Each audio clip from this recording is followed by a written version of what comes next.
para entender un poco lo que está pasando en Quilicura, tomamos contacto con Manuel Mompier. Él es médico, vive hace muchísimo tiempo en nuestro país y es haitiano precisamente. Manuel, gracias por haber aceptado nuestro llamado, doctor. ¿Cómo está? Buenos días.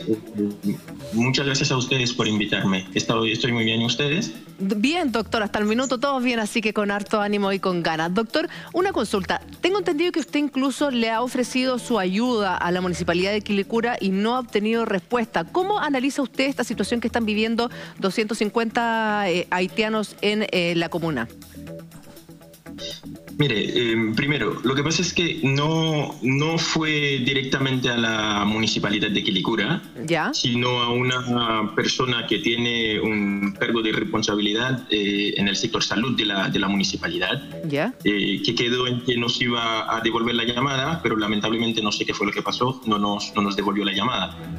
Pero antes de contestar directamente la pregunta suya, nosotros venimos trabajando desde el inicio de la pandemia, desde que se fue detectado el primer caso aquí en Chile, el día 3 de marzo, en un programa junto con un grupo de colegas compatriotas, con tal de orientar a nuestra comunidad sobre la pandemia, tratar de explicarle algunas cosas que tienen que ver con la epidemiología, las recomendaciones de las autoridades, etcétera.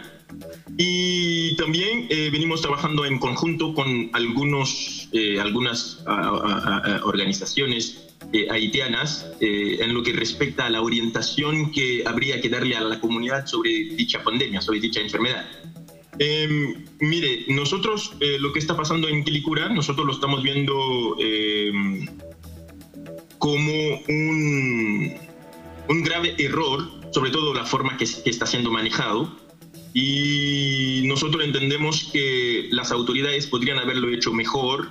Incluso nosotros nos estamos preguntando si fuesen o si fuésemos otra comunidad, o por ejemplo, si fuésemos italianos, chinos, franceses, si el manejo habría sido el mismo.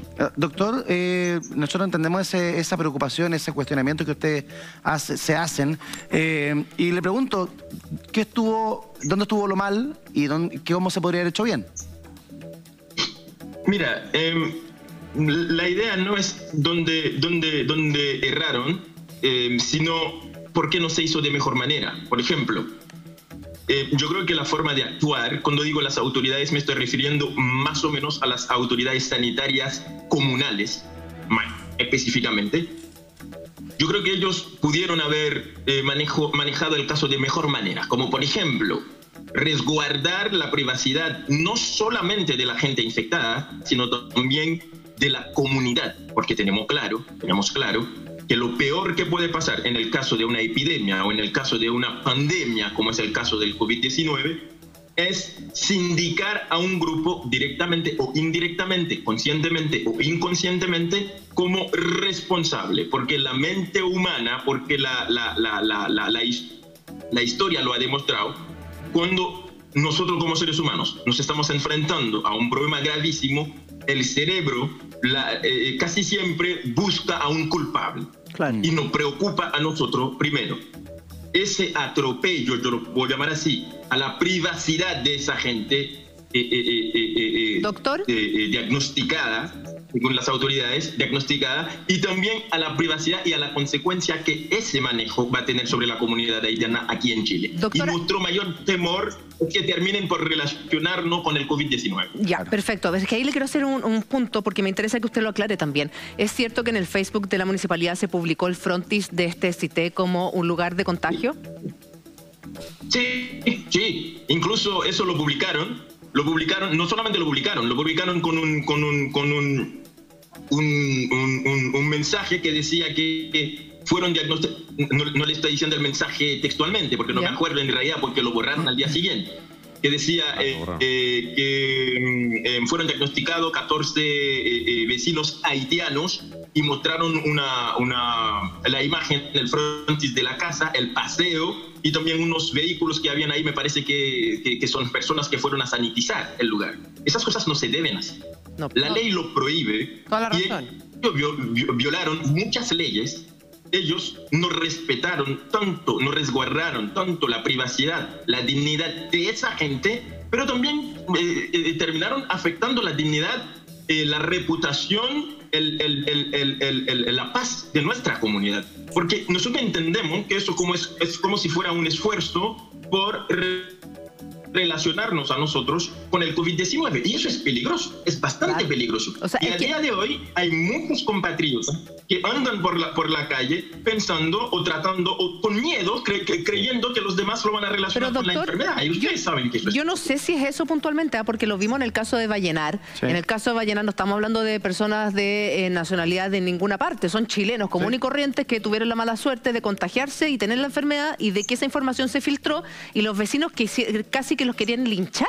Entonces yo creo que también no tiene que ver mucho con la nacionalidad. Yo creo que ahí tiene que ver principalmente con que se ve como una amenaza a cualquiera que dé positivo. Sí. Y lo vimos también en Bajo de Mena, con chilenos, y todos los vecinos sabían quiénes estaban ahí, que estaban contagiados, algunos de ellos, y les llevaban alimento. O sea, finalmente no tiene que ver con nacionalidades. Yo creo que tiene que ver con el miedo, con que hoy día vemos a una sociedad que está apanicada, se entiende por qué, pero yo creo que esto no tiene que ver de discriminación hacia ni los haitianos ni ninguna nacionalidad. Recordemos que esto está en todas partes del mundo. Sí, mire, yo no creo estar muy de acuerdo con lo que usted está diciendo, y si me permite le voy a explicar por qué. Adelante. Sí, obvio. Lo que pasa es que la idea no es estar a la defensiva. Nosotros no compartimos la idea de estar a la defensiva. Incluso a nosotros nos molesta cuando nos tratan como si fuésemos con ese paternalismo. No estamos a la defensiva, y tampoco estamos la discriminación positiva, en victimismo. No, pero lo que llaman discriminación positiva algunos, que sigue siendo discriminación igual. Así es. Nosotros no estamos a la defensiva y tampoco nos estamos presentando como víctimas, no, para nada. Pero ¿por qué no estaría tan de acuerdo con lo que usted acaba de decir, si me lo permite? Sí, por supuesto. Por dos motivos principales. El primer motivo es que lo que sucedió en Vallenar respondió, tal como bien usted lo dijo, al miedo generalizado que hay en el ser humano, en el mundo entero, en todos los países del mundo. Todo el mundo le tiene miedo a esta enfermedad, porque nosotros lo estamos relacionando, mucha gente lo está relacionando con la muerte. Pero en el caso de los compatriotas en Quilicura, sucede algo diferente, bastante diferente. Porque el caso de Vallenar, por ejemplo, no se menciona la nacionalidad de nadie. No sé si usted se acordó de algo que sucedió, yo creo que en esta época yo no estaba en el país. No sé si no me acuerdo si fue un accidente o qué fue lo que pasó, y murió unos chilenos y un boliviano. Y alguien en la noticia, no sé, dijo que habían fallecido 3 personas y un boliviano. El problema no está en la reacción de la población, que es una reacción normal, que es una reacción instintiva, que es como algo primario en nosotros, que es como la expresión del miedo intrínseco que tenemos. La población reacciona así. En mi país también la gente reacciona así ante los demás. Pero el problema en el caso de los compatriotas en Quilicura es que de por medio hay un estigma. ¿Y ese estigma cuál es? La nacionalidad. No es lo mismo decir el paciente, los pacientes, las personas que decir el haitiano, el chileno, el italiano. Usted le está poniendo un estigma, está tratando de relacionar a un grupo en específico. Podrían ser hombre, mujer, nacionalidad, podría ser la variable que fuera. Cuando tú haces eso, ya tú le pones un estigma conscientemente o inconscientemente a la gente. Y es por eso que yo siempre trato de evitar de referirme a los demás, al grupo que fuere, en términos distintivos, es decir, chilenos, colombianos, americanos, no, porque tengo entendido, y nosotros tenemos entendido, que lo importante es lo que tiene de ser humano, es nuestra humanidad. Emanuel, doctor, finalmente lo importante es que sus compatriotas, que son alrededor de 250, puedan hacer la cuarentena, que las autoridades le entreguen las mejores condiciones para que no se sigan contagiando y vayamos de alguna manera apagando los focos de contagio. Te queremos agradecer por este contacto y por el tiempo, y ojalá que finalmente la autoridad sanitaria de Quilicura pueda tomar contacto contigo, porque me parece que tú puedes ser un puente de unión muy importante para resolver este foco y esta crisis. Y muchas gracias por la invitación y ojalá también que, porque probablemente vayan a surgir otros focos de infección independientemente de la nacionalidad, nosotros esperamos que le den un manejo más humano, más respetuoso de la dignidad humana y sobre todo más respetuoso de lo que es la convivencia social que nos distingue entre nacionales y extranjeros. Muchísimas gracias por haber... Gracias, Manuel. Gracias, Tomamos doctora, contacto ahora con Ignacio porque hay mucha gente que está preguntando qué pasó con este caballero que se quería subir al transporte público para ir a trabajar. ¿En qué quedó esa historia, Ignacio? Hola muchachos, así es. Se fue ligeramente, se fue de donde se encontraba, fue ¿Cómo se fue? hacia su trabajo, como lo mencionó cuando estábamos intentando hablar con él. Pero espérame. No se pudo retener, lamentablemente. Y la situación sigue ocurriendo ahora en esta mañana, muchachos. Sigue Pero es que ya, es que... personas desde el interior de este CITE, lamentablemente, que está en una situación compleja al interior de las personas que viven en este lugar, pero no hay un control tan fuerte para poder evitar el paso. Miren, ahí pero estaban militares, estaban carabineros, estaba PDI y nadie puede hacer nada para que una persona que está en cuarentena se quede al interior. Es que entonces, pucha... Nacho, ¿de qué sirve? Perdón, Nacho, a ver, lo que dice la Julia es verdad. No es posible que esto esté pasando. Si sabemos que ahí hay un foco de infección, que hay gente que está contagiada, que hay gente que está entrando y saliendo, es algo que, o sea, en cualquier otra parte no pasa. ¿Y para qué mandan militares? ¿Para qué están ahí? ¿Tú has podido hablar con la gente de Carabineros o de la PDI o del Ejército a cargo de este operativo para ver por qué están permitiendo que esto suceda? Sí, hay personal tanto de Carabineros, ustedes pudieron ver, del Ejército y de la PDI que están acá. Se supone que es una labor de contención, de resguardar, a lo mejor que no ocurra algún tipo de problema como lo que lamentablemente casi ocurre el día de ayer. Pero se supone que también tienen que evitar que salgan personas. Este es un sector que tiene que ser cerrado, este CITE que se ubica acá. Todas las personas tienen que llevarlas a un lugar donde atenderlas. Salir de ahí y ser llevadas a un hotel sanitario. Pero al momento ustedes pueden ver, acá a la salida de este hotel no hay nadie. El personal del Ejército y de la PDI se ubica en un sector de unos 30 metros, un poco más hacia nuestra izquierda, y acá al lugar sigue saliendo y entrando personas. Es un poco ruidosa, lo que ocurre. Sí, es muy extraño, Nacho, que con presencia policial, militar, de Carabineros, la gente esté entrando y saliendo, que su excusa sea, vine a dejar algo y salí. No es una excusa, porque la verdad es que ya entró en contacto con personas que están con un foco de contagio. Y no se trata de discriminar, no se trata de nacionalidad, se trata de, uno, prestarle la atención que le corresponde a esas personas. Si no puede ser ahí, tiene que ser en otra parte y hay que hacer un traslado. Dos, esa persona que sale de ahí, se sube a la micro, se va caminando, toma un colectivo, se va paradero por paradero y se pueden generar más focos de contagio. Entonces, en el momento en que no queremos que eso suceda, la autoridad que está apostada en el lugar simplemente no está resguardando la salud de las personas. ¿Por qué está haciendo, Nacho? Me gustaría, porque no puedo creer, uno, la distancia que está PDI y ahí los militares, están bastante lejos de la entrada del CITE, por donde entran. ¿Qué están haciendo ahí? Estaban hace un par de minutos, ustedes lo vieron, antes de que nosotros saliéramos en el despacho de la mañana, estaban acá, estaban a la entrada, realizando el trabajo de resguardo, a lo mejor para que no entraran y salieran personas. Ya, cosa que no... Después salieron, hubo un cambio aparentemente de equipo de personal del Ejército, pero están acá al lado. Están a un par de metros, lo que pasa es que... hasta el sitio que tiene que ser desalojado. Pero no están resguardando la entrada y salida. No, están resguardando la seguridad de parte de los otros vecinos para que no los vayan a apedrear. Pero también me parece que la autoridad sanitaria tiene que hacerse cargo un poco de esta situación que es inhumana. O sea, estamos hablando de 250 personas que viven hacinados en las peores condiciones en este CITE, en este galpón, como incluso ellos mismos llaman.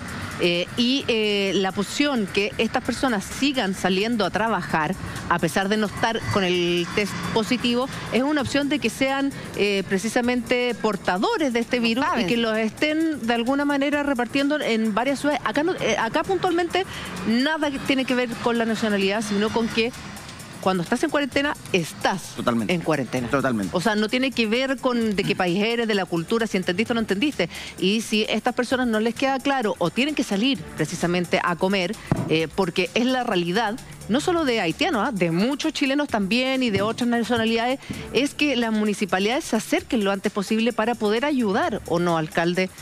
Bueno, yo creo que aquí hay una evidencia de que las fuerzas militares y la fuerza de la PDI no tienen claridad de la orden emanada y lo que deben hacer. Yo veo eso, sí. Por lo tanto, nuevamente hay una falta de autoridad que determine en función de una realidad lo que se debe hacer. Habitualmente los alcaldes tenemos equipos de reacción y cuando tenemos un problema atacamos el problema como debiera hacerse porque tenemos la cercanía con las personas, relativamente las conocemos, los equipos han trabajado permanentemente con esas personas que van a tener problemas.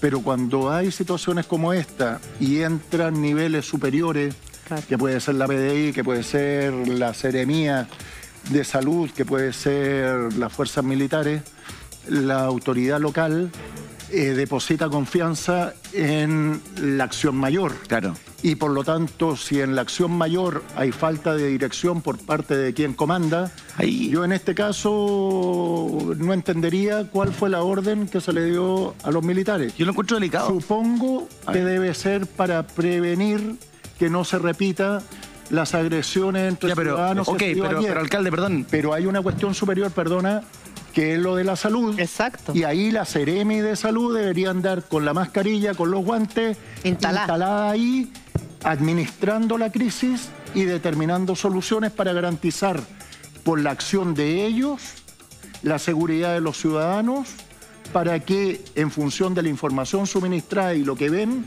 no se produzcan conflictos entre los que están en cuarentena y la gente que siente temor. Estoy de acuerdo, pero no es contraproducente que no hagan nada. ¿Por qué? Porque si están ahí para evitar violencia, el mismo hecho es que no hagan nada y que la gente entre y salga del lugar, va a generar que los vecinos digan, no están haciendo nada, vamos de nuevo. Bueno, esto puede generar un foco nuevo de violencia, gente que vaya nuevamente a apedrear este lugar, que vaya a gritar cosas y hacer un cacerolazo. No, y además que se arma nuevamente un círculo de contagio de violencia. Y aumentar la discriminación, porque probablemente ellos vayan al almacén de la esquina a querer comprar y que no les quieran vender. Claro, claro. Entonces se fomenta una serie de situaciones que son muy complejas y que son evitables cuando se maneja bien la crisis. Yo creo... Ayer la Seremi estuvo presente en la noche. Yo la vi por lo menos que estuvo ahí presente, pero no solucionó nada, parece. No, porque se levantó información, se tiene la lista completa de la gente, se sabe cuántos son, se les suministró medicamentos, se sabe dónde se van a llevar. En el fondo, quedan ahí, los dejan ahí y llevan a los militares. Y los militares, de verdad, yo veo que habían 2 con el equipamiento necesario para poder entrar al lugar. Y lo único que le dijo, señor, por favor, no puede salir. La persona sale y se va. No pasa nada. Entonces, cuando tú llevas personal que no habla el idioma, que no están todos equipados, tampoco puedes ejercer una acción de fuerza. Porque son... ¿Lo viste? ¿Viste el tamaño de porte?